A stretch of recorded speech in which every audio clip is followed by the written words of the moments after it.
We continue our reading of Turn Your Eyes Upon Jesus, an invitation to spend a year with your best friend, a daily devotional by author George R. Knight. Today's reading, January 27, a negative response to Jesus.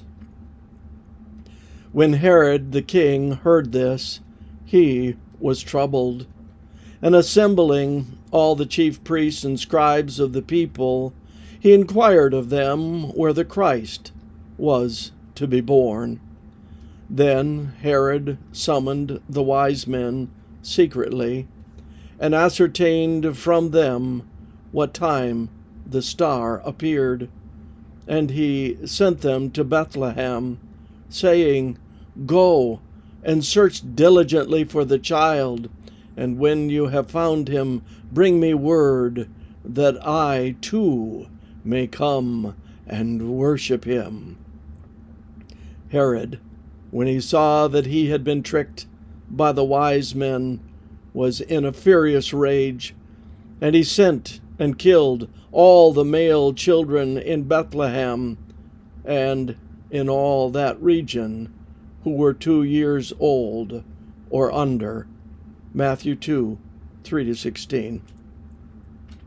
Herod was disturbed, but then any king would have been so by a report about the birth of a child who would occupy his throne. But Herod the Great had more reasons to be upset than most, partially because he was not Jewish by birth, but an Idumean, a branch of the ancient Edomites. He was Jewish, however, by religious profession and citizenship. Beyond that, Rome had appointed him to be king of the Jews in 37 BC. In order to make himself more acceptable to the Jews, he ruled. Herod married Maramene, heiress of the Jewish royal line. All in all, Herod was a volatile mix of insecurity with an inordinate desire for power, and with an almost insane suspicion of others, all of which made him ruthless when he sensed any challenge to his position.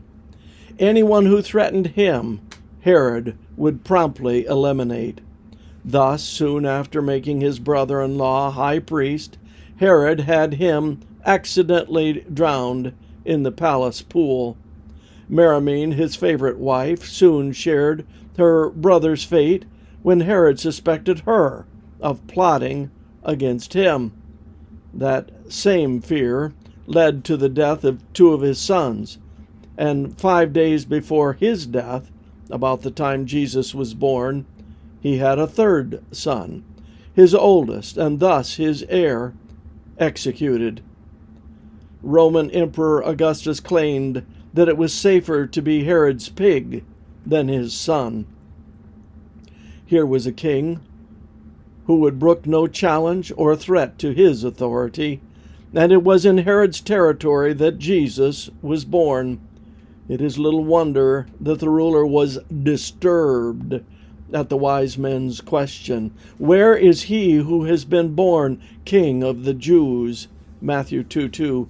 Nor should we be surprised to find him killing all the male children in Bethlehem under 2 years of age in an attempt to eliminate a potential rival. While we can take the positive attitude of the Magi toward Jesus, we can also make the negative decision of Herod.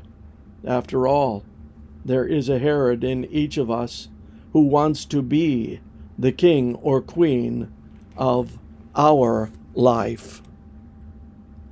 This concludes our reading today of Turn Your Eyes Upon Jesus.